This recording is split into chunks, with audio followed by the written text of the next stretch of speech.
परम रम्य गिरिवर कैलासो, सदा जहाँ शिव उमा निवासो। सिद्ध तपोधन जोगी जन सुर किन्नर मुनिवृंद, बसई तहाँ सुखती सकल, सेवई शिव सुख कंद। हरिहर विमुख धर्म रति नाही, ते नर तह सपन्यो नहीं जानी। ते गिरि पर्वत बिटप विशाला, नित नूतन सुंदर सब काला। त्रिविध समीर सुशीतल छाया, शिव विश्राम बिटप श्रुति गाया। एक बार ते तर प्रभु गयऊ, तरु विलोकी उर अति सुख भयऊ। निज कर दास नागरि पुछाला, बैठे सहजहि सम्मुख कृपाला। कुंद इंदुदर गौर शरीरा, भुज प्रलम्ब परिधन मुनि चीरा।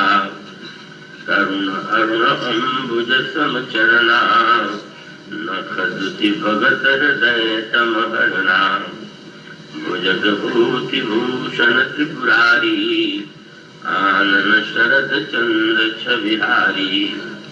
जटा मुकुट सुर सरित सिर, लोचन ललिन विशाल। नीलकंठ लावण्य निधि, सोह बाल विदुवाल। बैठे सोह खाम रिपु कैसे, धरे शरीर शांत रस जैसे। पार्वती भल अवसर जानी, नहीं शंभु पहि मातु भवानी। जानि प्रिया अति आदर कीना, माम भाव आसन हर दीना। बैठी शिव समीप हर साई, पूर्व जन्म कथा चित आई। पति हेतु अधिक अनुमानी, बिहसी उमा बोली प्रियवाणी। कथा जो सकल लोक हितकारी, सोई पूछन चह शैल कुमारी। विश्वनाथ ममनाथ पुरारी, त्रिभुवन महिमा विदित तुम्हारी। चर अरुण चरनाग नर देवा, सकल करहि पद पंकज सेवा। प्रभु समर्थ सर्वज्ञ शिव, सकल कला गुण धाम। योग ज्ञान वैराग्य निधि, प्रणत कल्प तरुणाम।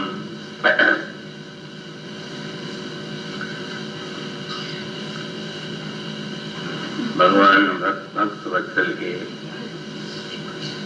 पवित्र प्रांगण में, इस जनकपुरी में स्थित आप सब लोग जो कथा श्रवण के लिए आए हुए हैं, मैं आप सबका अभिनंदन करता हूँ। मध्यमती देवियों को भी मैं अपना प्रणत निवेदन करता हूँ।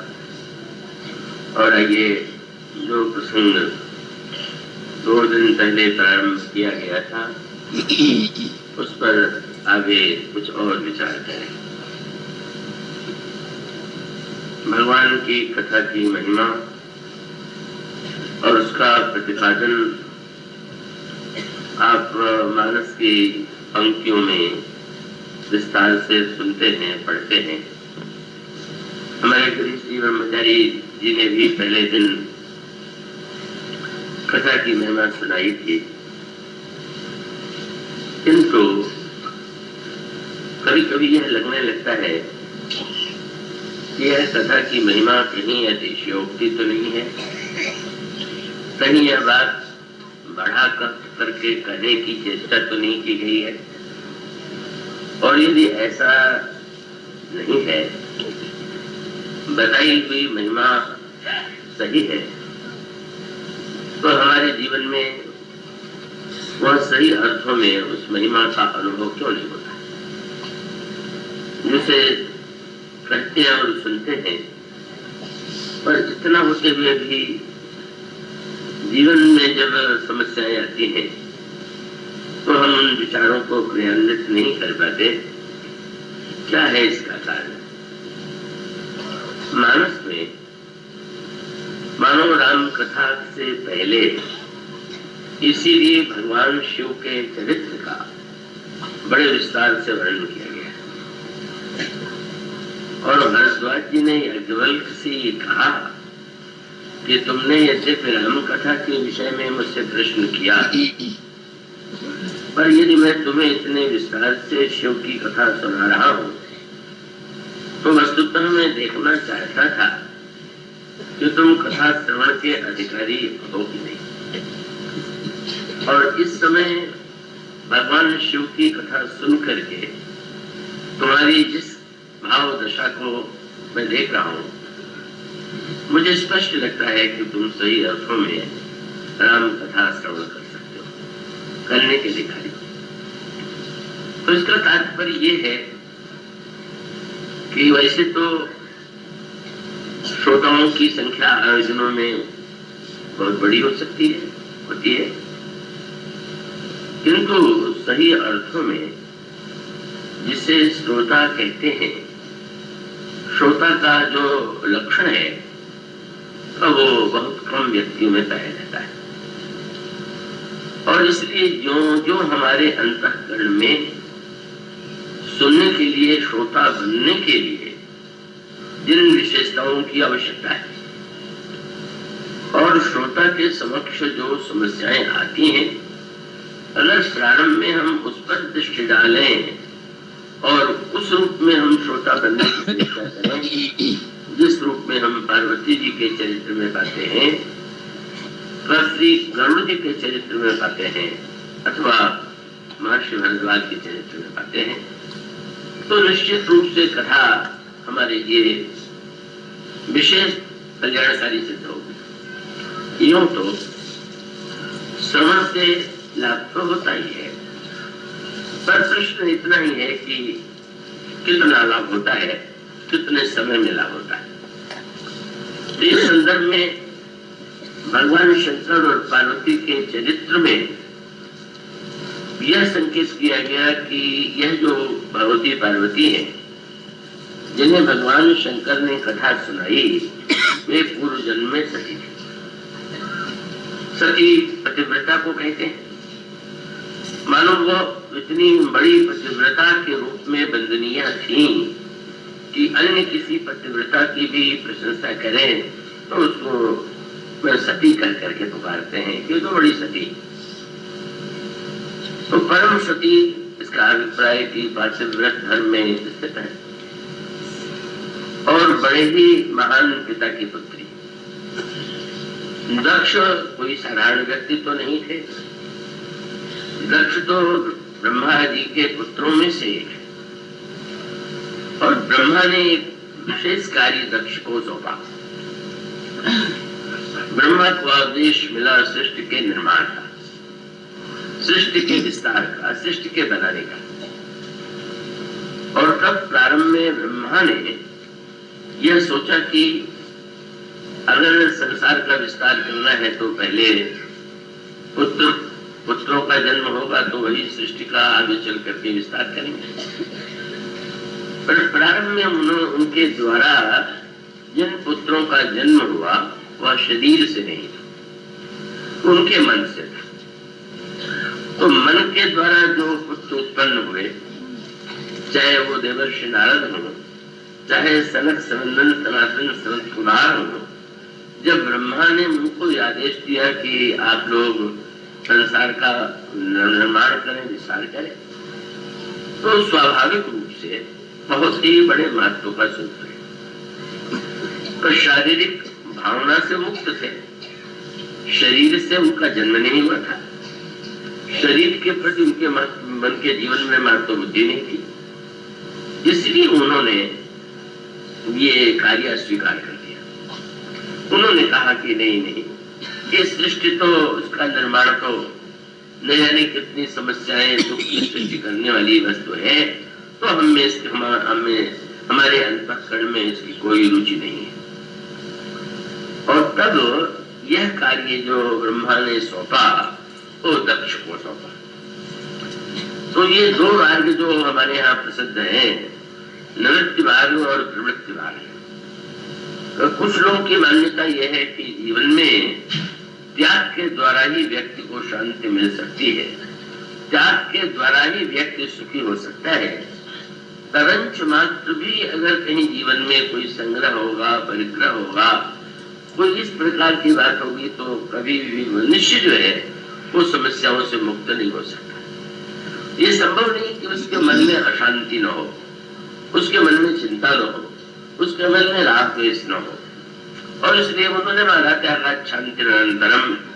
जब व्यक्ति इन वस्तुओं का त्याग कर देता है तो स्वाभाविक रूप से उसे शांति प्राप्त होती। तो उस पद के अनुगमन करने वाले महापुरुष का हुए और उनके दिव्य चरित्र का वर्णन पुराणों में किया गया है। किंतु यह जो प्रवृत्ति का मार्ग है और उस पर सही अर्थों में चलने वाले तो थोड़े ही व्यक्ति हो सकते हैं। इसलिए निवृत्ति मार्ग में स्थित मानने वाले महात्माओं से भिन्न यह जो प्रवृत्ति है इसके विस्तार की समस्या है। और दक्ष प्रजापति जो है उनकी प्रकृति जो है वो स्वभावतः उसमें सतोगुण भी है पर रजोगुण की भावना बड़ी तीव्र है। तमोगुण का अंश भी उनके अंतःकरण में विद्यमान है और प्रवृत्ति में तो इन तीनों की ही अपेक्षा होती है। तो दक्ष प्रजापति की योग्यता का जो श्रीमद् भागवत में वर्णन किया गया है वो तो बड़ा अद्भुत है। महानतम पंडित, शास्त्रज्ञ, बलवान और समस्त सद्गुणों से वो संपन्न है। तो ऐसे पिता की वे पुत्री है। और फिर उससे बड़ा सौभाग्य यह है कि भगवान शंकर से उनका विवाह हुआ।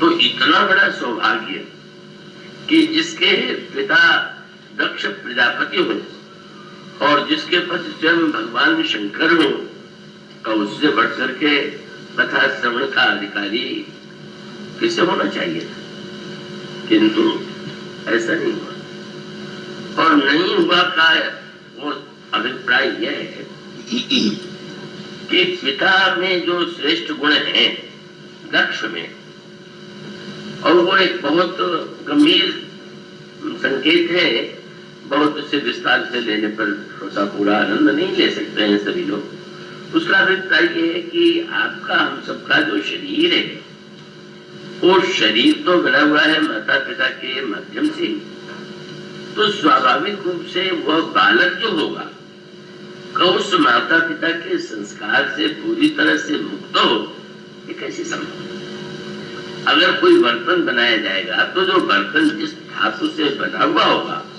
उस धातु में जो गुण होगा वो भी उसमें हो सकता है और उस धातु में जो दोष है वो भी दोष उसमें होगा। और ये जो दक्ष प्रजापति है जो कल चर्चा चल रही थी, दक्ष कहते हैं चतुर को, जो कुशल है, जो योग्य है। तो यह दक्ष का गुण है कि अवगुण है। और इसका उत्तर ये है कि कई लोग ये कह बैठते हैं या मान बैठते हैं कि बुद्धि बड़ी बाधक वस्तु है, बुद्धि तो निरर्थक है। कभी कभी तो हमारे बड़े प्रसिद्ध भक्त थे कल्याण के प्रधान संपादक भाई जी हनुमान शादी पोद्दार, उन्होंने एक बार कविता लिख दी और उस कविता में उन्होंने भगवान से प्रार्थना की कि बना दो बुद्धिहीन भगवान, हरो सभ्यता संस्कृति सारी नव्य जगत की शान। तो स्वाभाविक रूप से बहुत से विरोध में पथराए और विरोध में पथराना भी स्वाभाविक था। और फिर उन्होंने फिर उसको बदल के दूसरे रूप में भी ये कहा, तो वस्तुतः बुद्धि क्या सचमुच व्यर्थ की वस्तु है क्या? ये जो बुद्धि की निंदा करते हैं वो भी तो बुद्धि के द्वारा ही करते हैं ना। वो भी तो बुद्धि की तर्क करेंगे और तर्क करके बुद्धि की निंदा करेंगे। तो वो तो एक प्रकार की एक अतिरेक भरी धारणा है। बुद्धि से बढ़कर के तो कोई वस्तु है ही नहीं। भगवान जब प्रसन्न होते हैं तब यही कहते हैं दामे बुद्धि योगम तम। जब मैं किसी पर अत्यंत प्रसन्न होता हूँ तो उसे बुद्धि योग प्रदान करता हूँ। तो बुद्धि से बढ़कर के तो और कुछ मनुष्य के पास है ही नहीं, और अन्य समस्त प्राणियों में उसकी विशेषता भी यही है कि वो बुद्धिमान है। इसलिए बुद्धि त्याज्य नहीं है, बुद्धि निंदनीय नहीं है। जब उसकी निंदा की जाती है तो उस निंदा के वाक्य को ही नहीं पढ़ लेना चाहिए। उसका अभिप्राय यह है कि बुद्धि में यदि अनेक विशेषताएं हैं तो उसके साथ साथ बुद्धि में कुछ समस्याएं भी हैं।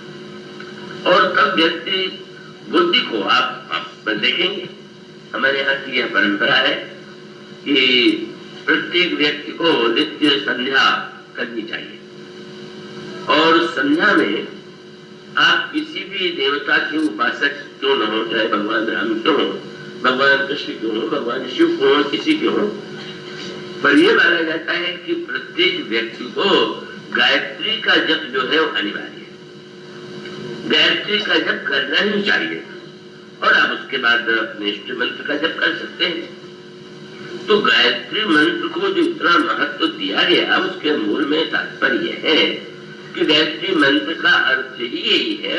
उसमें देवी गायत्री से चाहे भगवान कहिए, वो तो आपके मन की भावना है कि उन्हें आप इस रूप में देखें। उसका अभिप्राय है कि आप कृपा करके मेरी बुद्धि को शुद्ध करें, सही दिशा में ले चलें। तो इसलिए जो बुद्धि है, और आप देखेंगे, पढ़िए तो गोस्वामी जी जब जगत जननी सीता जी से प्रार्थना करते हैं तो क्या प्रार्थना करते हैं? ये तो नहीं कहते कि मुझे मूर्ख बना दीजिए। ये मूर्खता कोई विशेष बात है क्या? तो मूर्खता कोई गुण नहीं है। वो कभी किसी मूर्ख को सफलता मिल गई तो अपवाद है, नियम नहीं। और मूर्खता में भी कुछ गुण हो सकता है, कोई वस्तु कोई सर्वथा दोषयुक्त गुणयुक्त नहीं होती। इसलिए गोस्वामी जी जब सीता जी से प्रार्थना करते हैं तो क्या मांगते हैं, और वो उन्होंने विनय पत्रिका में भी इसकी ओर संकेत किया कि जिस समय वो प्रार्थना करते हैं तो ये दो पंक्तियां आप पढ़ते हैं कि जनक सुता जग जननी जानकी अतिशय प्रिय करुणा निधान, ताकि युगपद कमल मनाओ। और आप उनसे क्या चाहते हैं? बुद्धि चाहते हैं, पर उसके साथ एक शब्द जुड़ा हुआ। वस्त्र आपका है, कितना उपयोगी है, पर गंदा हो जाए तो देखने में भी गंदा है, और उसके द्वारा शरीर में रोग भी उत्पन्न हो सकते हैं। तो इसी प्रकार से बुद्धि अगर मलयुक्त हो जाए तो मनुष्य के लिए नहीं कल्याणकारी सिद्ध होगी। इसलिए गोस्वामी जी यही तो माँ से प्रार्थना करते हैं कि माँ प्रसन्न होकर के जास कृपा निर्मल मति पाओ, जिनकी कृपा से मुझे निर्मल मति प्राप्त होती है। और जब गोस्वामी जी ने इतने बड़े ग्रंथ की रचना किया तो रचना के लिए क्या बुद्धि की अपेक्षा नहीं है क्या? क्या बिना बुद्धि के ही कोई व्यक्ति रचना कर सकता है क्या? इसलिए गोस्वामी जी ने स्वीकार किया कि उनसे पूछा गया कि आपने ये कहा कि मैं तो कभी भी नहीं हूं, कभी न हो नहीं चतुर कहा हूं। आप कभी नहीं है, चतुर नहीं है, और इतने बड़े ग्रंथ का निर्माण भी कर डाला आपने। तो उन्होंने कहा मैं स्वयं भले ही चतुर नहीं हूं, लेकिन उन्होंने कहा कि शंभु प्रसाद सुमति ही अबुलसी रामचरित मानस कवि तुलसी। मुझ में सामर्थ्य नहीं थी, पर भगवान शंकर की कृपा से मुझ में सुमति आई, और अब मैं ये कह सकता हूं कि मैं कवि तुलसीदास हूं। तो इसका अभिप्राय यह है कि शंकर जी से भी मत की याचना, श्री किशोरी जी से भी याचना, एक से सुमत की याचना, एक से निर्मल मत की याचना। इसका अर्थ ये है कि ये व्यर्थ के पदों को सुन करके आप बुद्धिहीनता की ओर मत बढ़ा लीजिए। बुद्धिहीन बनने की चेष्टा मत कीजिए, वो बन भी नहीं सकते आप। उसका अर्थ है कि बुद्धि हो, पर बुद्धि को हम कैसे सुमति बनावे और बुद्धि को कैसे निर्मल बनावे, तो दोनों ही वस्तुओं का महत्व है। और इसी प्रकार से गोस्वामी जी ने सर्वत्र ये कहा। मेरे पत्रिका में उनसे पूछा गया कि वस्तुतः जब हम कुछ समझना चाहते हैं तो समझने के लिए आप जब दर्पण है तो दर्पण अनुपयोगी थोड़ी है, पर दर्पण अगर गंदा है या आंखें ठीक नहीं है तो दर्पण का उपयोग सही नहीं होगा।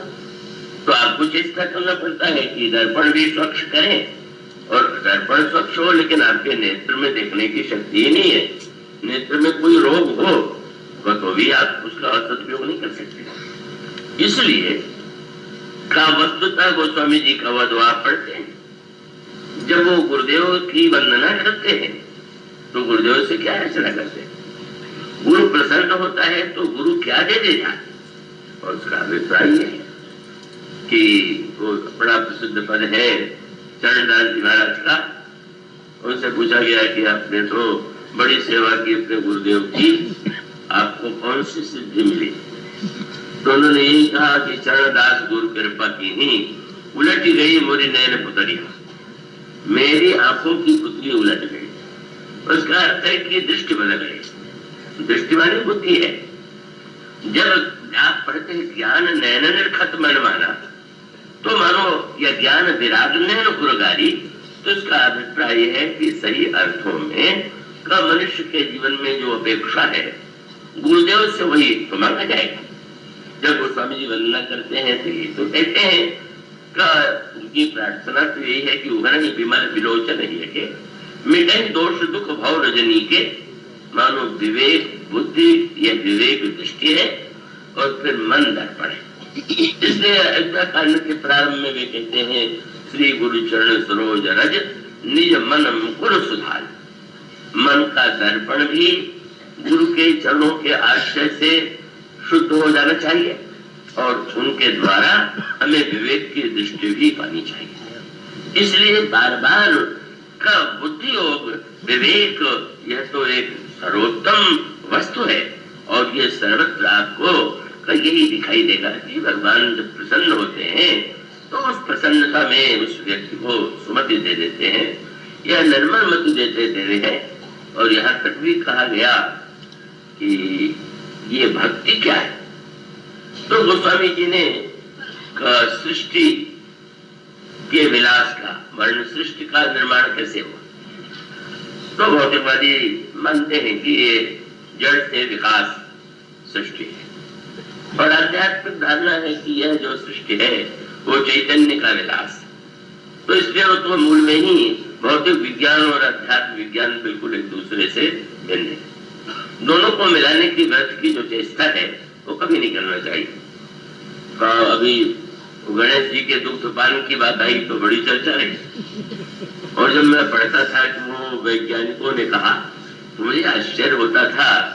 वो वैज्ञानिक जो कहते थे उनकी बुद्धि पर, और उसको पढ़ करके जो लोग उसको मानते थे उनकी बुद्धि पर और भी तरस आता था। उसका अभिप्राय है कि वो किस विज्ञान के पंडित थे जिन्होंने लिख मारा, वो तो उनका विज्ञान, जिस विषय का विज्ञान की तो अनेक शाखाएं हैं, तो अनेक शाखाओं में से एक व्यक्ति विज्ञान की एक दिशा में कार्य करता है, शोध करता है, और जब वो करता है तो उस विषय में उसको कहने का कुछ अधिकार है।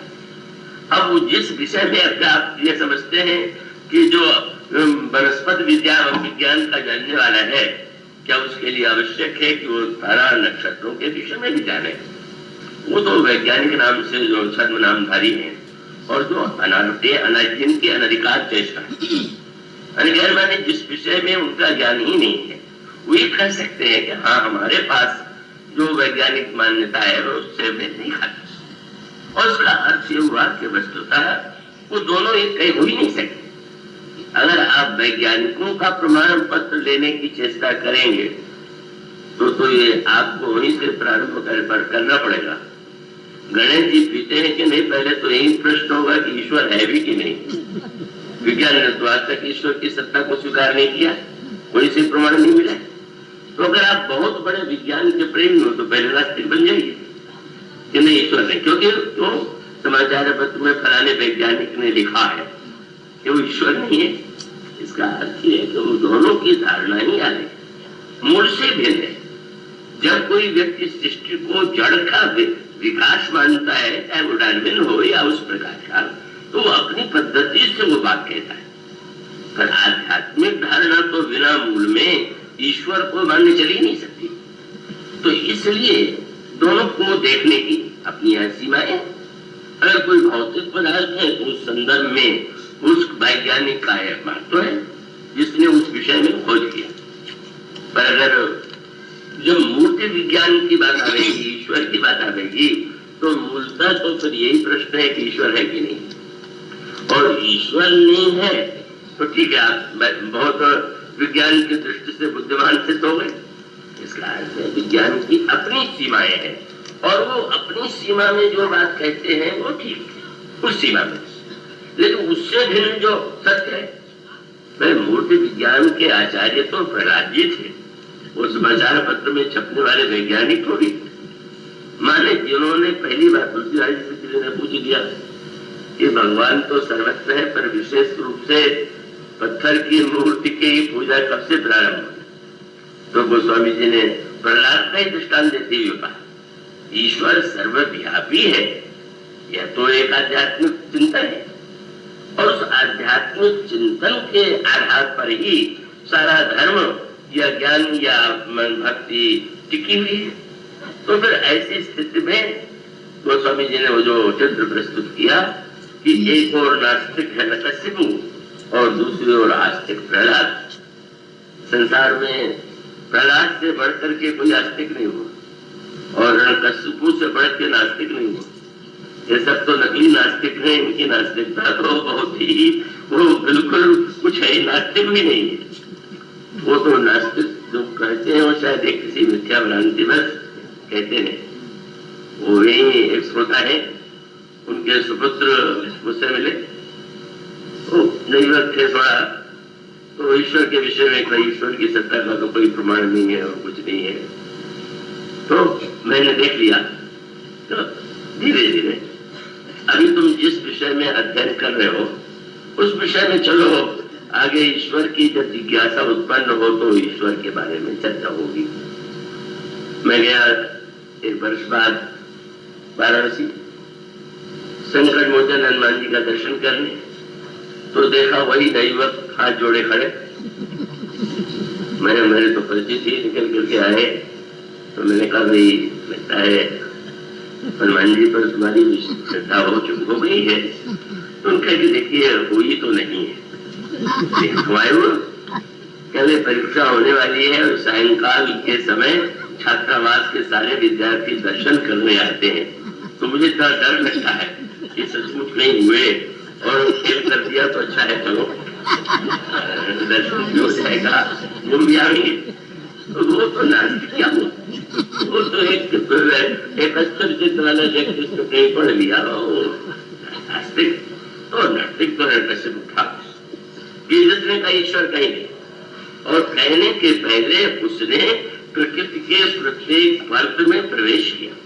इतनी बड़ी साधना थी उसकी, इतनी बड़ी क्षमता थी उसमें कि उसने सर्वत्र खोजा कि जिस विष्णु ने मेरे बड़े भाई का वध कर दिया वह कहा।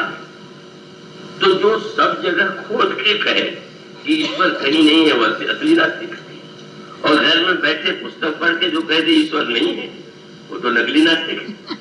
कि जो वस्तु आपने खोज नहीं किया और उस विषय में आप कह रहे हैं, आप कहिए कि कानपुर में वस्तु नहीं है तो पहले कानपुर देख तो लीजिए, कानपुर ना देखा हो कहीं कानपुर में ही नहीं है, जो है या नहीं है तो वो बड़ा नास्तिक है। और उसने तो घोषणा कर दिया कि ईश्वर तो है नहीं, लेकिन तुम लोगों का ईश्वर के बिना काम न चले तो मुझे ईश्वर समझ लो, मेरी पूजा करो। तो वो तो बड़ा कठोर था, और वो ईश्वर का बड़ा अनोखा कौतुक। उनका छोटा बालक प्रहलाद जो है वो उतना ही बड़ा आस्तिक है, और उनकी आस्तिकता का जो सूत्र था वो आस्तिक केवल वाणी से नहीं थे, वो आस्तिक भी ऐसे थे कि जिन्होंने अपनी आस्तिकता को सिद्ध करके दिखा दिया। तो पहले वो वैज्ञानिक है मूर्ति विज्ञान के, जिसके लिए वो समझ ने कहा कि जिस समय प्रहलाद को अग्नि में जलाने की चेष्टा की गई, समुद्र में डुबाने की चेष्टा की गई, सर्पों से कटवाने की चेष्टा की गई, मृत्यु नहीं हुई। आप सोचिए कितना बड़ा नास्तिक रहा होगा। लोग तो थोड़े से कोई ऐसी घटना हो जाए तो बेचारे नास्तिक से नास्तिक अपने को बन जाते हैं। लेकिन इतने चमत्कार देखने के बाद भी जब लोगों ने कहा कि सोचिए, अग्नि में जो नहीं जला, जो समुद्र में नहीं डूबा, जो पत्थर से गिर के नहीं, पहाड़ से गिर के नहीं मरा, वो ईश्वर का चमत्कार नहीं है क्या? तो उसने कहा कि पक्षी अगर आकाश में उड़ता है तो क्या उसका कोई चमत्कार है? उसको प्रकृति में यह शक्ति मेरी विवेक उड़ता है, और एक पक्षी का बेटा भी होगा, बच्चा भी होगा तो उड़ेगा। तो ये जितने चमत्कार है वो तो मेरे हैं। मैं भी अग्नि में नहीं जाता, मैं भी समुद्र में सारी प्रकृति में प्रवेश कर लेता। तो ये तो मेरा बेटा होने से इसको उड़ाया, कोई इसे ईश्वर कहाँ से आ गया? ऐसा वो मानने वाला था, वो तो कोई ईश्वर नहीं। इतना दृढ़ निश्चय, और इन चमत्कारों को देख करके भी उसने कहा कि नहीं, कोई ईश्वर नहीं। क्या मन में क्षमता नहीं? और ये तो सत्य लिखा हुआ है कि उसने तो प्रकृति के प्रवेग स्तर में, आज का जो वैज्ञानिक चंद्र लोक तक गया, पर वो समस्त प्रकृति के आवरण में प्रवेश पा सकता था, इतनी क्षमता थी। पर फिर वो सामना हुआ। अंत में उसने निर्णय किया कि आज अंतिम निर्णय हो ही जाए, और प्रहलाद को खंभे से बांध दिया गया। और बांध देने के बाद उसने पूछा, तो जिस ईश्वर की भक्ति करता है वो कहाँ है? तो उसने सर्वत्र है। हंसने लगा, तो जब मैं तुम्हें खंभे से बांध रहा था तो तुम्हारा ईश्वर तुम्हें बचाने तो नहीं आया, तुमको बनने से रोक दिया था। तो प्रहलाद ने हंस करके कहा कि आपको ना रस्सी लग रही है, मुझे तो लगता है कि जैसे पिता बालक को दोनों हाथ से लेकर की गोद में बैठा ले। जब हमारे प्रभु रस्सी में है, पत्थर में है, तो हम तो उनकी गोद में है। और तब उसने कहा काज निर्णय होगा। और तब गोस्वामी जी ने कहा काड़ी कृपाण, कृपाण कछु। कृपाण शब्द को गोस्वामी जी ने कृपाण, कृपाण तलवार को कहते हैं, कहा काड़ी कृपाण, कृपाण कछु। लेकिन ऋतु काल कराल विलोक के न भागे, राम कहा सब ठाऊं में। खम्भ में, इस खम्भे में भी बड़ा सुंदर सूत्र दिया है। हाँ सुनी, हाँ तो सब लोग कहते हैं ईश्वर सर्वत्र है, पर हमारे हाँ में वह बल नहीं है कि ईश्वर जग जाए, चैतन्य हो जाए। पर यहाँ क्या हुआ? बोले हाँ सुनी, हाँ की निकेहर जागे, निसंग भगवान प्रकट हो गए, ईश्वर जग करके सामने आ गया। और उसके पश्चात गोस्वामी जी ने कहा जिस समय हाँ सुनी हाँ निकेहर जागे और पैरी विदारी भय विकराल। जब उन्होंने हिरण्यकश्यप का वध किया तो क्रोध उनका मिट नहीं रहा, घबरा गए लोग। अब तो हिरण्यकश्यप की मृत्यु हो गई, अब महाराज क्यों क्रोध में है? और कौन जाए बनाने के लिए? लक्ष्मी जी से कहा गया तो उन्होंने कहा मैं तो नहीं जा सकता, मेरे तो पतिदेव ये नहीं है, ये नर आधा से मेरी कोई बड़ा परिचय से नहीं। भगवान शंकर से कहा तो उन्होंने कहा देखो मैं तो नहीं जाऊंगा, मेरे आराध्य तो बन्नो बाल रूप से रामो है, पर तुम लोग ध्यान से भटक रहे हो। जिन प्रहलाद की भावना की रक्षा के लिए भगवान इस रूप में प्रकट हुए हैं, उन प्रहलाद से क्यों नहीं तुम कहते? और जब देवताओं ने प्रहलाद से कहा कि आप इनका क्रोध किसी तरह शांत कीजिए, तो प्रहलाद को सिंह को देख करके हमें आपको डर लग सकता है, सिंहनी को देख करके हम आप कांप सकते हैं, पर सिंहनी का बच्चा तो उसको देख के नहीं कांपेगा। तो तुम उसको रखते हुए गोद में गए। गोस्वामी जी ने कहा बैरी विदारी भय विकराल और कहे प्रहलाद ही के पूर्णिमा के। प्रहलाद को गोद में लेते सब कुछ भूल गए, युवा से चाटने लगे। गोस्वामी जी ने तुरंत कहा प्रीति प्रतीति बड़ी तुलसी तब से सब पाहन पूजन लगा। प्रहलाद जैसे भक्त ने जब एक पत्थर से भगवान को प्रकट करके दिखा दिया तो लोगों को लगा कि भगवान को प्रकट करने के लिए शायद सबसे उपयुक्त स्थान यही। उसका अभिप्राय है कि वह जो प्रकट होता है वो विज्ञान का विषय नहीं है। विज्ञान की जो वस्तुएं प्रकट होती हैं वो प्रकृति के नियम से होती हैं, और प्रभु प्रकट होते हैं अग जग में सब रहित विरागी, प्रेम से प्रभु प्रकटे जीव आगे। ईश्वर प्रकृति के नियम से तो प्रकट नहीं होता, बिजली प्रकृति के नियम से प्रकट हो सकती है, अनगिनत वस्तुएं प्रकृति के नियम से संचालित है, पर ईश्वर को प्रकट करने के लिए प्रेम की अपेक्षा है। तो ऐसी स्थिति में उसका मूल तत्व है कि कई लोग कुछ ऐसे अधकचरे बुद्धि वाले होते हैं कि वो एक अनावश्यक भ्रांति में अपने आप को उलझा लेते हैं, और उसका अभिप्राय है कि हमें इस सत्य को, अगर हम आस्तिक हैं तो हमें मूलतः इस बात को मानना ही, अगर मानते हैं तो नहीं हो सकते आस्तिक। अगर हम ये मानते हैं कि भाई समस्त सृष्टि विलास के मूल में ईश्वर है तो हम आस्तिक हैं, और अगर हम मानते हैं कि सारी प्रकृति तो केवल जड़ की अपने आप की प्रकृति की रचना है तो फिर तो आस्तिक नहीं है। इसी बात को विनय पत्रिका में जो गोस्वामी जी ने कहा, तो उन्होंने कहा भक्ति का उद्देश्य क्या है। वे कहते हैं कि भाई स्वच्छ करने वाली बात, चाहे वो दर्पण हो चाहे नेत्र हो, तो उन्होंने कहा कि जब किसी ने कहा महाराज यह सृष्टि चैतन्य का विलास है, ऐसा हमें दिखाई नहीं दे रहा, तो उन्होंने कहा इसके लिए उपाय है। और उपाय क्या है? बोले रघुपति भगति बाद छालित चित्त बिनु प्रयास ही सूझे।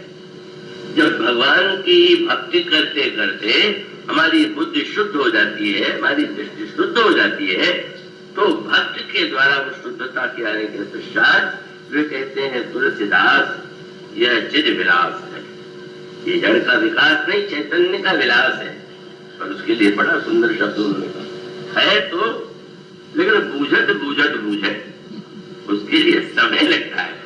आप भौतिक विज्ञान में जो लोग खोज करते हैं कितना समय लगाते हैं, और आप इस विषय में ये चाहे कि बस आज माला जपी और भगवान आकर के सामने पूछे बेटा क्या चाहते हो, और आप उनसे वरदान वरदान मांग करके सब कुछ बन जाए, तो ऐसे होगा। वो तो रघुपति भगत छालित चित्त बिनु प्रयास ही सूझे, तुलसीदास यह चिद विलास जग बूझत बूझत बूझे। इसलिए ये जो व्यक्ति की बुद्धि है वो सर्वश्रेष्ठ वस्तु है, वो ईश्वर की अनुकंपा का परिणाम। किंतु बुद्धि के साथ जो समस्या है वो समस्या भी उतनी ही विकट है, और यही यहाँ पर सामने आता है।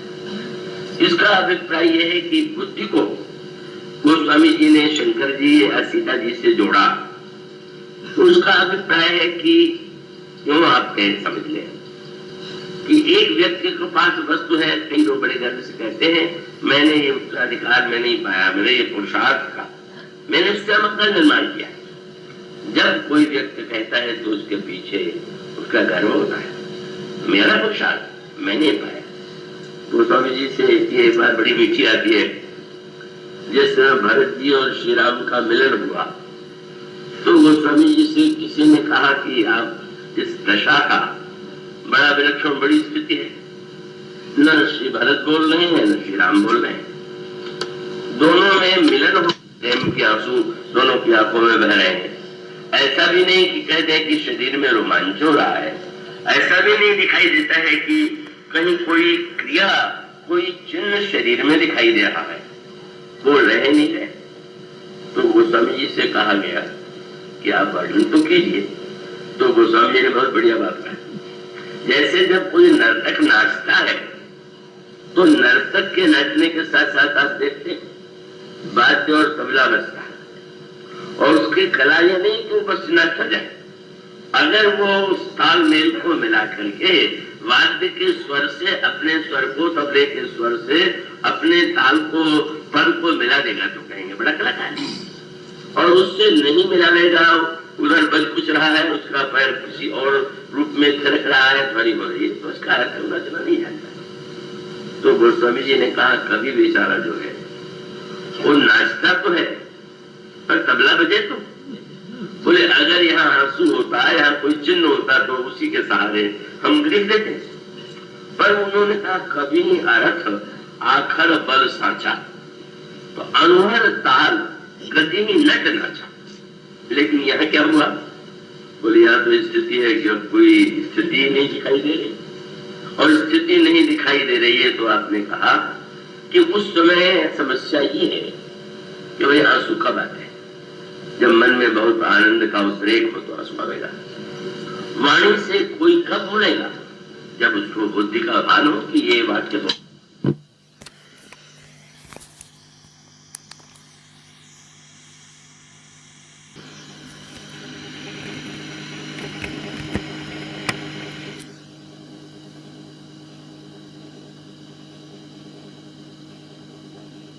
कुछ होगा। वो ये होगा कि आपको ये तो उतना होश होगा कि मैं ये हूँ, ये हमारे परिचित है, हमारे संबंधी है, इनसे पूछना चाहिए। गोस्वामी जी ने कहा यहाँ पर कोई चिन्ह इसलिए नहीं दिखाई दे रहा है कि परम प्रेम पूर्ण दो भाई, मन बुद्धि चित्त अनिमित विसराई। न मन है, न बुद्धि है, न चित्त है, न अहंकार है। न श्री भरत को अपने भरत होने की का भान है, न श्री राम को अपने राम होने का भान है। मन बुद्धि चित्त अहंकार का अभाव है। तब आपने तुरंत लिख दिया कि अब ऐसी स्थिति में सो मैं कुमति कहूं कही भांति। मैं कुमति कैसे कहूं? किसी को लगा कि आप बदल गए। आपने तो रामायण के प्रारंभ में दावा किया था कि शंभु प्रसाद सुमति ही उलसी, रामचरित मानस कवि तुलसी।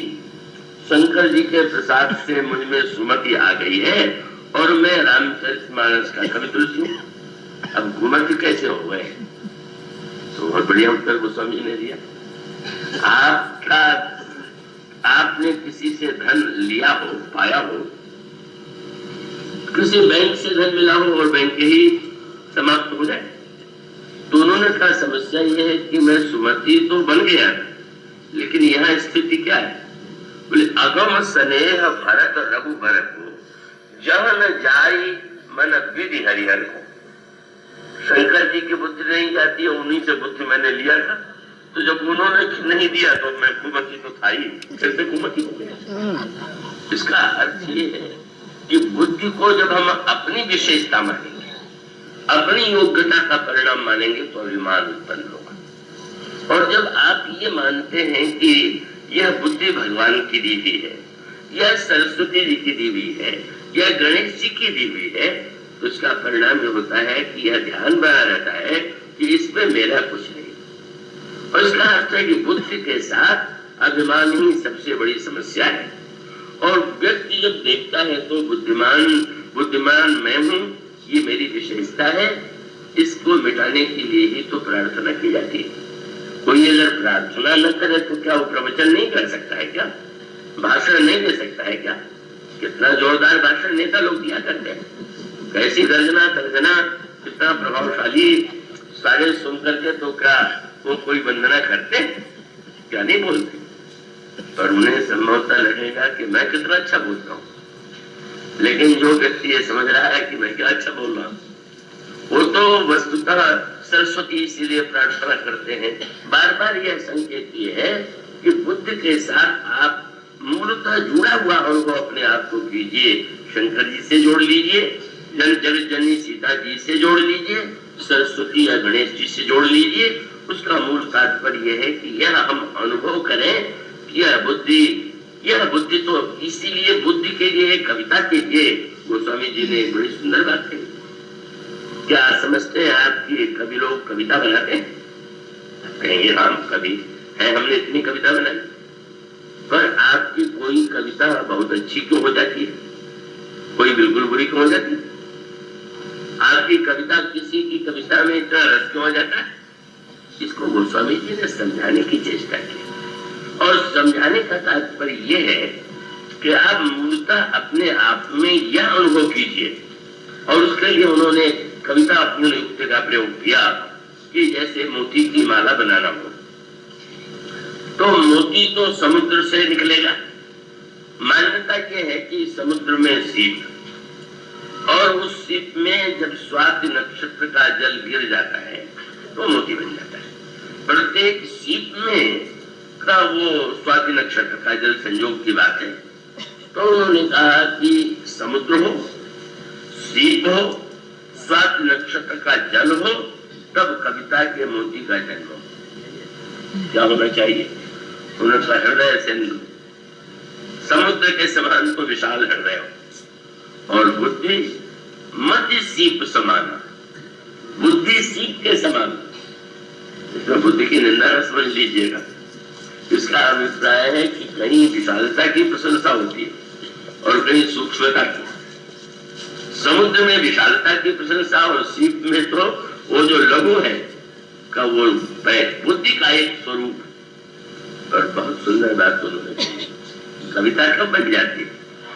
उन्होंने कहा कि आपके पास बहुत अच्छी बुद्धि हो, बहुत विशाल हृदय हो, लेकिन स्वाति नक्षत्र का जल अगर नहीं गिरेगा तो मोती कहां से होगा? और स्वाति नक्षत्र क्या है? बोले हृदय सिंधु मत सीप समाना स्वाति शारदा कहे सुधा। सरस्वती जो है वही स्वाति नक्षत्र का जल है।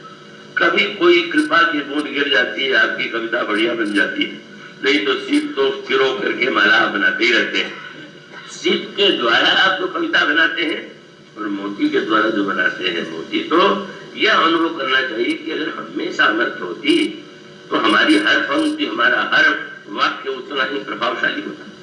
वो स्वामी जी ने बार बार इस बात पर बल दिया, या क्यों नहीं इस बात को जीवन में अनुभव करते हैं। आपकी कोई इच्छा, कोई कामना, कोई संकल्प पूरा हो जाता है, आप गर्व करने लगते हैं मैंने ये कार्य कर डाला, पर वो कहते हैं चाहे तो जो जोई जोई लहतो से सोई सोई। अगर ऐसी सामर्थ्य आप में होती तो प्रत्येक वस्तु आप पा लेते, प्रत्येक वस्तु पर आपका अधिकार हो जाता।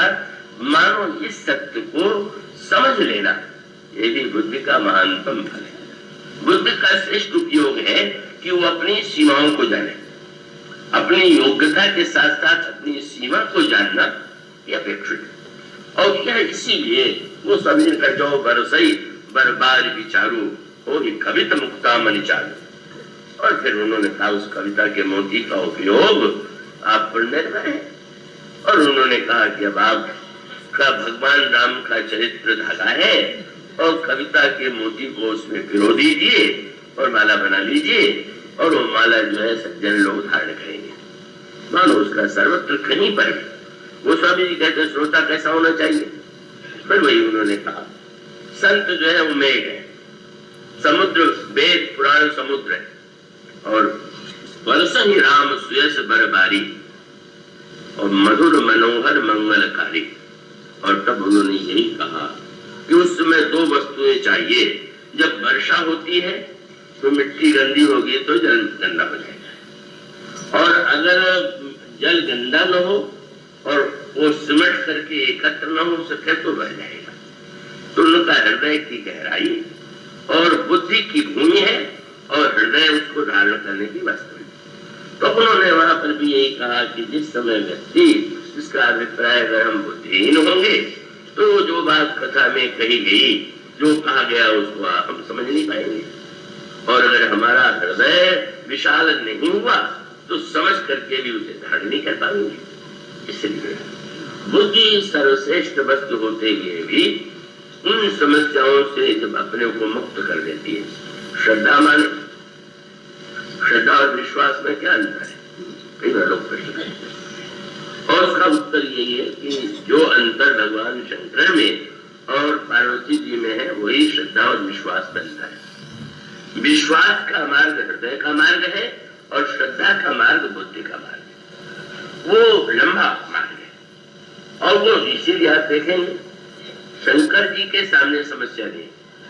शंकर जी में तो समग्र ज्ञान भी है, समग्र विश्वास भी है, पर वो पार्वती जी के सामने समस्या थी। जब वे दक्ष की पुत्री हैं, प्रजापति की पुत्री हैं, तो अनेक गुणों से युक्त होते हुए भी मैं दक्ष की पुत्री हूँ, मेरे पिता प्रजापति हैं, इस अभिमान से वो अपने को मुक्त नहीं कर पाती। और तब वो साधना है, जब तक बुद्धि में अभिमान है तब तक वो पूर्ण सत्य का अनुभव करने में असमर्थ है। और जब वही बुद्धि अहंकार से मुक्त होकर के श्रद्धा बन जाती, बस विश्वास हृदय में और बुद्धि में श्रद्धा, पर वो मार्ग तो लंबा है। और वही संकेत कई प्रमुख चरित्र में आपके सामने मिलेंगे। जब उन्होंने नहीं सुना तो उसमें मूल में एक अभिमान था। अगस्त भगवान शंकर ने यदि सुना तो सहज रूप से परिपूर्ण है, उनके हृदय में किसी प्रकार का वो तो परिपूर्ण अहंकार, चाहे उनको विश्वास कह दीजिए शंकर जी को और चाहे अहंकार कह दीजिए, दोनों भाई विरोधी मत समझ लीजिएगा। अहंकार एक होता है मैं और तुम के द्वारा जो सापेक्ष अभिमान, तुम मूर्ख हो मैं बुद्धिमान, और एक अहम वह है कि जहां पर द्वितीय की सत्ता नहीं।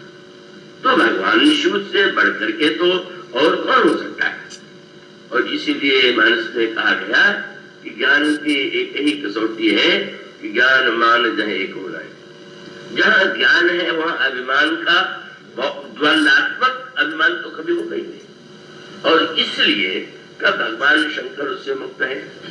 और जब वे सुनने जाते हैं तो शंकर बन के नहीं जाते, महाकाल बन के नहीं जाते, श्रोता बन करके जाते। और इसका अर्थ है कि कथा में आते समय का जैसे आप नदी में नहाने लगे तो पूरे कपड़े पहने हुए, टोपी पहने हुए थोड़ी नहाते, सब उतार दे।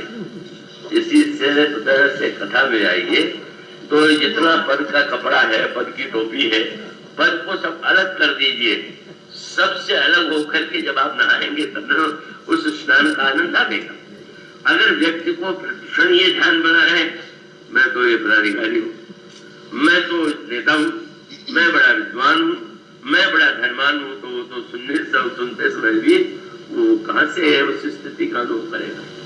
तो वस्तुतः मानो प्रारंभ में जो दक्ष में कथा सुनने जब आ गई तो मानो पति का अनुभव बनता, पर वो जो संस्कार दक्ष का जो गहराई में है और वो समस्या हम सबके जीवन में, हम संस्कार लेकर के अपने पिता माता से भी जुड़े हुए हैं और न जाने कितने पूर्व जन्मों से भी जुड़े हुए हैं। और इन सबसे कैसे इनका कुछ संस्कार है जिनका सदुपयोग करना है, कुछ संस्कार ऐसे हैं जिनको मिटा देना है, नष्ट कर देना है, और अंत में शुभ और अशुभ दोनों संस्कार जब समाप्त हो जाते हैं तब व्यक्ति उस चरम सत्य का साक्षात्कार करता है। तो वो जो संस्कार है वो समस्याएं उत्पन्न करते हैं, और वो संस्कार जब उत्पन्न करते हैं तो आप और हम सब अनुभव कर सकते हैं। कभी क्यों आ जाता है क्रोध, कभी कोई बात ऐसी क्यों आ जाया करती है, उसका अभिप्राय कि उसका जो संस्कार है कहीं विद्यमान है, और वो विद्यमान है तो कुछ अच्छे संस्कार ही।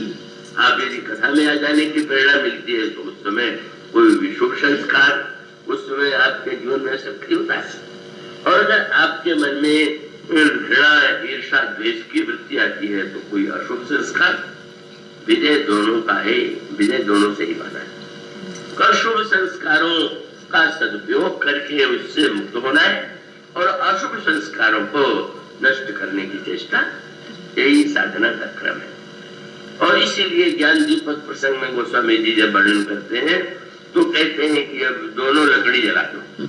इसके पहले दोनों थे, जब सात्विक श्रद्धा थे सुहाई, जो हरि कृपा हृदय बसाई, श्रद्धा की गाय आवे, और जब भाव का बछड़ा हो, जब निर्मल मन का आहीर हो, जब विश्वास का वर्तन हो, उसमें परम धर्म का दूध दुहिए। परम धर्म जो है वही अहिंसा। अहिंसा का उदय होगा इतने साधना के बाद, और उसके पश्चात अहिंसा के परम धर्म के इस दुग्ध को भी निष्कामता की अग्नि पर पकाइए। और इसका अभिप्राय यह है कि अनेक चमत्कार सामने आते हैं जब आप अहिंसा में स्थित होते हैं। तो लेकिन आपको तो आगे बढ़ना है, आगे बढ़ना है तो उनसे अलग होना है, और इसके लिए निष्कामता की अग्नि जलाने के लिए तो निष्काम बनिए। अहिंसा के बदले में कुछ न चाह करके हमारे हृदय में अहिंसा वृत्ति आवे, और जब उसको हम अग्नि पर पकावे तो दूध तो गाढ़ा हो गया, क्योंकि तो लंबी यात्रा है, पर गर्म हो गया।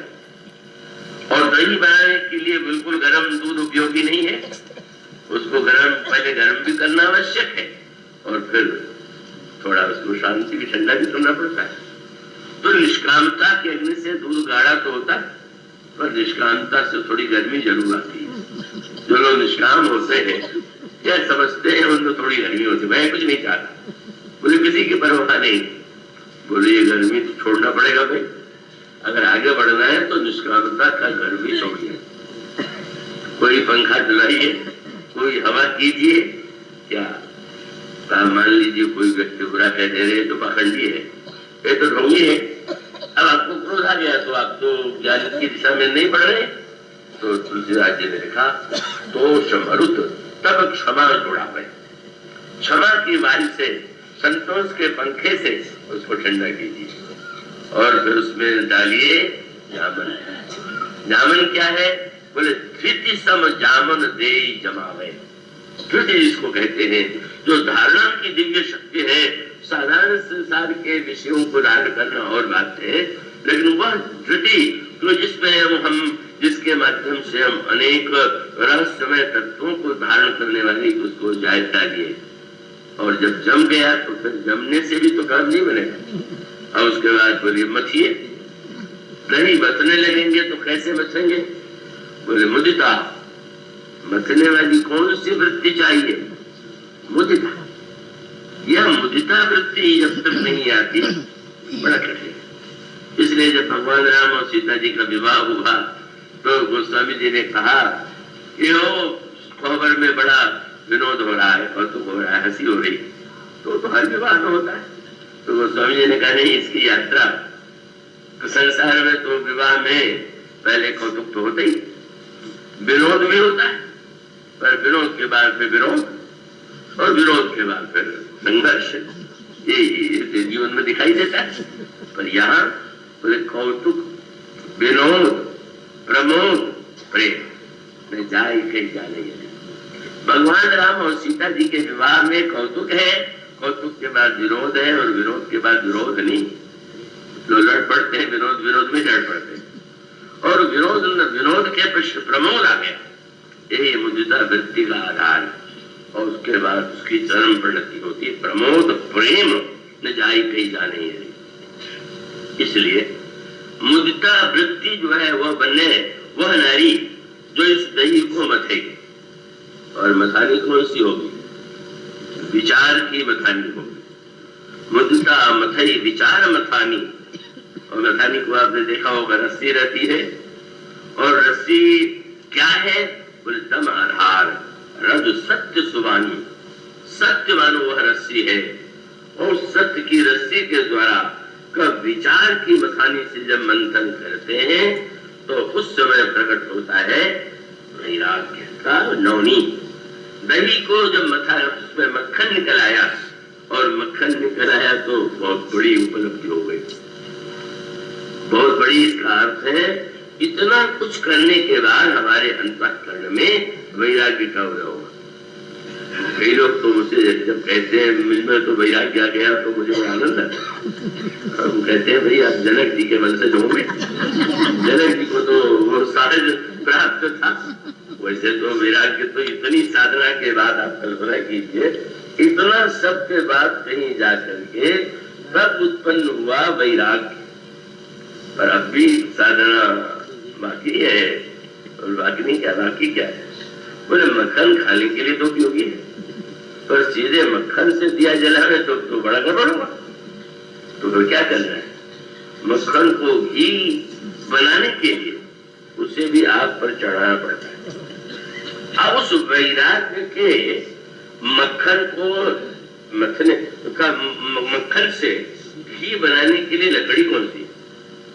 और सब आप पाएंगे अनोखी बात। और वो अनोखी बात यह है कि जोग अग्नि करी प्रकट तब, और कर्म शुभाशुभ लाए। जो शुभ कर्म है अशुभ कर्म है, दोनों की लकड़ी बना लीजिए। वो स्थिति आ गई। योग अग्नि करी प्रकट तब कर्म शुभाशुभ लाए। बुद्धि, ये बुद्धि का शोधन है, ये बुद्धि की पवित्र होने की प्रक्रिया है। बुद्धि सिरावे ज्ञान कृत तो ममता मन चली जाए, तब विज्ञान निरूपणी बुद्धि विशद घट पाए। चित्त दिया भरी भरे दृढ़ समता दिया बनाए। मैं ज्यादा आप लोगों को कष्ट नहीं दूंगा, कई लोग कहेंगे कहां से सिर के ऊपर से निकल गई, पर वो बुद्धि की बात आएगी तो उसका अर्थ ये है, यह बुद्धि के शोधन की प्रक्रिया। और इसका दूसरा है कि प्रारंभ से आप का वो संस्कार से मुक्त कर दे अपने को। चलो भाई शुभ अशुभ दोनों को छोड़ना है तो पहले शुभ को ही छोड़ो, बाद में अशुभ को छोड़ लेंगे, तो अनर्थी हो जाए। अरे इन्होंने मृत्युशरण जी ने, हमारे गिरीश ब्रह्मचारी जी ने सुनाया, मुझे चुटकुले बहुत नहीं याद है। वो ऐसा रहा है प्रारंभ से। तो पहले एक सज्जन के विषय में प्रसिद्ध था कि बड़े कृपण है, तो कृपण है तो फिर भी चलो मांगने के लिए गए, तो उन्होंने 3 लाख रुपए का चेक काट दिया। बड़े प्रसन्न होकर के लौटे कि लोग कहते थे कृपण है, उन्होंने 3 लाख दे दिया। जब बैंक में गए तो लौटा दिया गया, वो बोले हस्ताक्षर नहीं। तो लौट करके आए, बोले आप जो है इसमें हस्ताक्षर करना भूल गए। बोले नहीं, हम तो गुप्त दान देते, नाम पर हमारा कोई महत्व बुद्धि नहीं है। अगर यही युक्ति हुई कि भाई दान देने में नाम आ जाएगा तो गुप्त नहीं रह जाएगा, तो नाम ही छोड़ दो, तो ऐसे शुभ संस्कारों से मुक्त नहीं हो जाना चाहिए। शुभ संस्कार का उपयोग ये है कि भाई ये वस्तुएं तो मनुष्य को जो शुभ संस्कार से अच्छे कार्य होते हैं उसको करना चाहिए, और उसके पश्चात मनुष्य का कर्तव्य है कि अंत में शुभता का भी अभिमान न रह जाए। अशुभ को तो निरस्त करना ही चाहिए, उनको तो मिटाना ही है, पर उसके बाद फिर वो कर्म शुभाशुभ लाए, यही यहाँ पर। और सूत्र यह है कि अब यह जो प्रक्रिया प्रारंभ होती है, वो जो महान पतिव्रता है, शिव की अनुगामिनी है, पर जो दक्ष के संस्कार से लोग को मुक्त नहीं कर पाती हैं, आगे चल करके जो समस्याएं बुद्धिमान व्यक्ति के जीवन में आ सकती है, उनके जीवन में आती है। क्रम है उसका, बड़े विस्तार से वर्णन है। कथा सुन करके लौट रहे हैं, परीक्षा बहुत बड़ी है। जो श्रोता है वो सुन के लौटे, और जो बेचारे किसी कारण से आ गए, संयोग से उनके लौटने में एक ही कसौटी, तो सुन करके जब आप लौट रहे हैं तो आपके मन में क्या आ रहा है, क्या विचार उठ रहे हैं? आप उसी समय से झगड़ा प्रारंभ कर दें, विवाद हो जाए, तुमने मुझे धक्का कैसे दे दिया, तुम इधर से को वहां गए, कैसे कर दिया, समझ लीजिए आपने कुछ नहीं सुना। सुनने का अर्थ है, गोस्वामी ने कहा दोनों जा रहे हैं, कथा से आ रहे हैं, शंकर जी ने सुना है, सती जी ने नहीं सुना है, और अंतर क्या है? सुन करके जब शंकर जी चले जात शिव सती समेता, पुनि पुनि पुलकित कृपा निके, बड़े आनंद में। आप कितना अद्भुत आज चरित्र प्रभु की कथा सुनने को मिली, और साथ साथ मन में व्याकुलता भी है, उत्कंठा भी है। यानी अभी महर्षि कुंभज ने यह बताया है कि प्रभु इस समय दंडक वन में ही निवास कर रहे हैं। कथा तो सुन लिया, उनका दर्शन कर लेता तो कितना अच्छा होता। बस कसौटी है, कथा सुन के भगवान के दर्शन की इच्छा हो तो भगवान आपने कथा सुनी, और कथा सुन करके आपको तुरंत ठीक और वस्तुओं की ओर चली जाए दृष्टि, तो उसका अभिप्राय है कि वो उस विद्यार्थी की तरह कि जब वो गुरु जी ने एक बरस बाद पूछा कि तुमने इतने दिन पढ़ा तो क्या क्या तुम्हें तुम्हारा ज्ञान कहाँ तो बढ़ा, तो उसने कहा गुरुदेव मैंने सोचा कि गुरु दक्षिणा तो दी जाती है, तो जितना मैंने पढ़ा था यद पठितम तद गुरुवे निवेदितम, जितने मैंने पढ़ा आपको सब समझ दिया। तो इसका अभिप्राय कि क्या सुना, इसलिए शंकर जी का सुनना सार्थक है। और सती जी बुद्धिमाती दक्ष की पुत्री होते हुए भी उल्टी बात हो गई। शंकर जी सोच रहे हैं प्रभु यहाँ हैं, पर मेरा जाना उचित है कि नहीं उचित है। मैं जाऊंगा तो प्रणाम करूंगा तो हमारे प्रभु का नाटक बिगड़ जाएगा। प्रभु मनुष्य के रूप में लीला कर रहे हैं, अब जिस समय वो मानव लीला कर रहे हैं मैं जाके प्रणाम करूंगा तो मुझे प्रणाम करते देख करके सब लोग समझ जाएंगे ये तो मनुष्य नहीं हो सकते। शंकर जी क्या किसी मनुष्य को प्रणाम करेंगे, तो मैं प्रभु के नाटक को बिगाड़ दूं, ये भी ठीक नहीं। न जाऊं तो बड़ा मन में आंखों को मानो बुलाना, आंखों ने दिया। आप महाराज कानों को धन्य बना करके हमें आप भूखा रखें, ये आपको कौन सा जाए। आखिर कहती है कथा से कान तो तृप्त हो गए, पर वो अभी तो हमारी नेत्र की जो पिपाशा है वो तो दर्शन से मिटेगी। अब इस द्वंद में है शंकर जी यही कथा सुनने का फल है। जो आपने सुना है उसी का मनन, उसी का चिंतन, उसी पर विचार, ये श्रोता का लक्षण है। और कितना उसका लाभ कितना अच्छा हो, ये शंकर जी ने चिंतन किया कि उसी समय भगवान राम सामने आ गए। मानो प्रभु ने यह निर्णय किया कि आपको आने में संकोच है, पर मुझे आने में कोई संकोच नहीं है। आ गए। और बाद में तो भगवान शंकर की जब प्रभु ने प्रशंसा किया कि चलिए आपकी कृपा से सती का भ्रम पार्वती बन के दूर हो गया, तो उन्होंने कहा महाराज उनका भ्रम चाहे जब दूर हुआ, पर मेरा भ्रम तो आपने एक क्षण में दूर कर दिया। क्या? मुझे भ्रम हो गया था कि मैं आपको प्रणाम कर दूंगा तो सारे संसार के लोग आपको ईश्वर समझ लेंगे। मैं इसी डर के मारे आ नहीं रहा था, नहीं आ रहा था, पर आप आ गए। मैं पास में नहीं गया, पर बिना दूर से भी प्रणाम किए बिना कैसे रहता। और जिस समय मैंने देखा दूर से, पास में न जाने पर भी मैंने अजय सच्चिदानंद जग पावन, जय हो सच्चिदानंद, जय हो संसार को पवित्र करने वाले।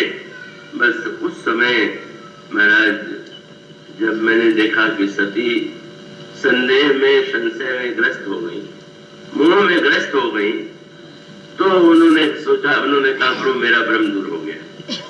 मैंने मान लिया था कि मैं प्रणाम कर लूंगा तो संसार वाले आपको मान लेंगे। आपने दिखला दिया कि अपनी पत्नी को तो मनवा लीजिए, संसार को क्या मनवाइए।